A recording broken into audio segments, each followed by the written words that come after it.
நீங்க by one get ஒன்னு product பார்த்துருப்பீங்க. ஆனா இது அதுக்கும் மேல. செவ்வாழை பழத்தை நினைச்சிருந்தா அப்படியே சாப்பிட்டுருக்கலாம். இல்ல, புதுமையா ட்ரை பண்ற எண்ணத்துல உருவானதுதான் இந்த அற்புதமான ரெசிபி.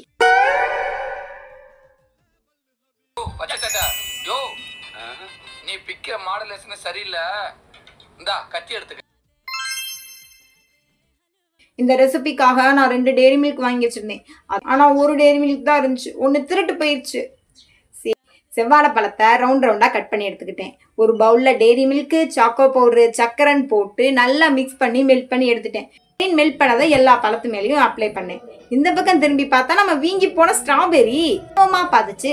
சரி, அதுக்கும் ஃபேஷியல் பண்ணுவோமே அப்படின்னு அது மேலேயும் நல்லா பூசி விட்டு பவுடர் அடிக்கிற மாதிரி நட்ஸ் பவுடர் எல்லாத்தையும் எடுத்து தூவி ஃப்ரிட்ஜுக்குள்ள ஒரு 5 நிமிஷம் வச்சு செட் பண்ணி எடுத்துட்டேன். போட்டோ எடுப்போமேன்னு வெளியே எடுத்து வச்சா குறுக்கால சிகப்பு சட்டை போட்ட ஒரு காக்கா ஒன்று வந்துருச்சு. சரி, சாப்பிட்டு பார்த்து எப்படி இருக்குன்னு சொல்லுன்னு பார்த்தா, என்னது இது? எதுக்கு ஃப்ரூட்ஸ் மேல காபி தூள் கொட்டி வச்சிருக்க? காபி தூளா? என்ன ஒரு சோதனை எனக்கு. சாப்பிட்டு பார்த்தேன், அது சூப்பரா இருந்துச்சு. எனக்கு என்னமோ அந்த டெய்ரி மில்க் திருடினது அந்த சிகப்பு சட்டை போட்ட காக்காவா தான் இருக்கும்னு நினைக்கிறேன். அது